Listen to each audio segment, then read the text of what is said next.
Hello students, स्वागत है एक बार फिर से आप सभी का हमारे यूट्यूब चैनल विष्णु सर में। देखिए, आज की वीडियो में हम चर्चा करेंगे जो लर्निंग आउटकम्स पर आधारित जो लर्निंग गैप सामग्री दी हुई है, उसके अंतर्गत हम आज वर्कशीट 52 यानी कि 52 को हल करेंगे, जिसमें वर्ग का क्षेत्रफल ज्ञात करेंगे हम।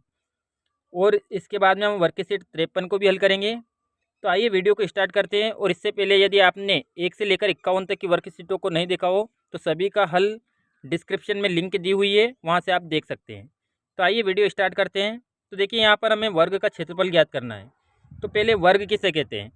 तो जिसकी लंबाई, ऐसी आकृति जिसकी लंबाई और चौड़ाई समान हो, वो वर्ग कहलाती है। जैसे देखिए, यहाँ पर उदाहरण में दिया हुआ है एक, इसकी जो भुजा है, चारों भुजाएं समान है। ये भी 5 सेंटीमीटर है, लंबाई भी और चौड़ाई भी 5 सेंटीमीटर है। तो यहाँ पर जो इसका क्षेत्रफल होगा, तो हम भुजा का भुजा में गुणा करेंगे। इससे पहले आयत में क्या किया था हमने? लंबाई का गुणा चौड़ाई में करते थे। तो यहाँ पर देखिए, लंबाई और चौड़ाई दोनों समान होती है, इसलिए हम लंबाई और चौड़ाई का गुणा ना करते हुए भुजा इंटू भुजा करेंगे। यहाँ पर देखिए, पहला प्रश्न अभ्यास में हम अभ्यास प्रश्न दूसरा देखिए, यहाँ पर वर्ग का क्षेत्रफल ज्ञात करना, 4 सेंटीमीटर भुजा है। तो हम क्या करेंगे? भुजा इंटू भुजा। तो भुजा 4 सेंटीमीटर है, 4 सेंटीमीटर का गुणा 4 सेंटीमीटर में करेंगे। तो 4 का गुणा 4 में करने पर हमें 4 चौके 16। तो वर्ग का जो क्षेत्रफल हो जाएगा वो कितना हो जाएगा? 16 वर्ग सेंटीमीटर। अगला प्रश्न देखिए, यहाँ पर हमें वर्ग का क्षेत्रफल ज्ञात करना है। भुजा दी हुई है 3 सेंटीमीटर। तो 3 सेंटीमीटर का 3 सेंटीमीटर से गुणा करेंगे तो 3 3 9 वर्ग सेंटीमीटर हो जाएगा। इसे अगला अभ्यास प्रश्न देखिए, यहाँ पर दिया हुआ है कि वर्ग का क्षेत्रफल ज्ञात करना है हमें। वर्ग की भुजा दी हुई है 10 सेंटीमीटर। तो वर्ग का क्षेत्रफल क्या होगा? तो भुजा इंटू भुजा, यहाँ भुजा का भुजा में गुणा करेंगे तो 10 सेंटीमीटर गुणा 10 सेंटीमीटर। तो 10 का गुणा 10 में करने पर हमें कितना प्राप्त हो जाएगा? 10 धाम 100 वर्ग सेंटीमीटर। अगला प्रश्न देखिए, वर्ग की एक भुजा दी हुई है 11 सेंटीमीटर। हमें वर्ग का क्षेत्रफल ज्ञात करना है। तो वर्ग का क्षेत्रफल क्या हो जाएगा? भुजा गुणित भुजा, यानी कि 11 सेंटीमीटर भुजा है। तो 11 सेंटीमीटर का 11 सेंटीमीटर में गुणा करेंगे हम।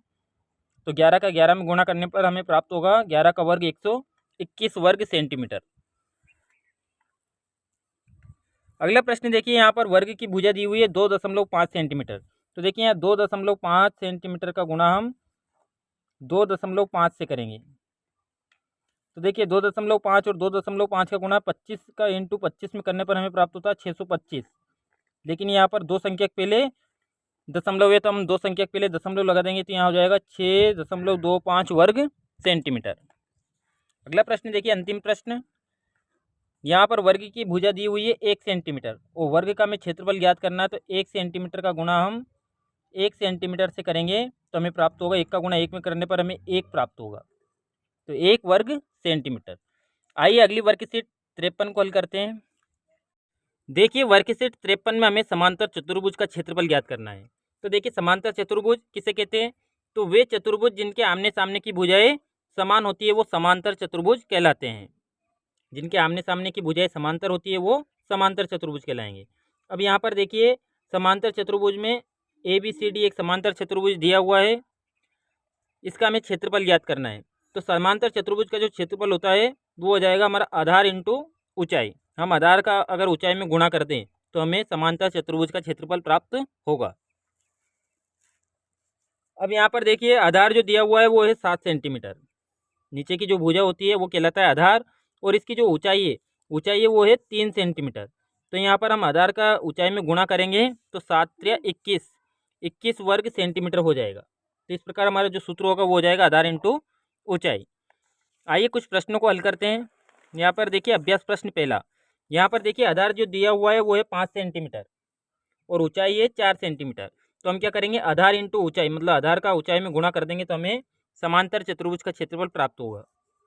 तो यहाँ पर हमारा आधार है 5 सेंटीमीटर और ऊंचाई है 4 सेंटीमीटर। तो हम आधार का ऊंचाई में गुणा करेंगे तो 5 चुके 20 वर्ग सेंटीमीटर हमारा क्षेत्रफल होगा समांतर चतुर्भुज का। अगला प्रश्न देखिए,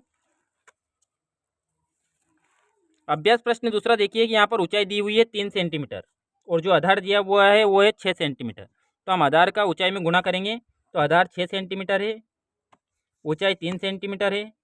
तो आधार का ऊंचाई में गुणा करने पर 3 छंगे 18 वर्ग सेंटीमीटर हो जाएगा। अगला प्रश्न देखिए, अभ्यास प्रश्न तीसरा देखिए। यहाँ पर आधार दिया हुआ है 7 सेंटीमीटर और ऊंचाई दी हुई है 4 सेंटीमीटर। तो इसका क्षेत्रफल कितना होगा, तो हमें डायरेक्ट लिखना है यहाँ पर सीधा। यहाँ पर 7 का गुणा हम 4 में करेंगे, 7 चुके 28 वर्ग सेंटीमीटर।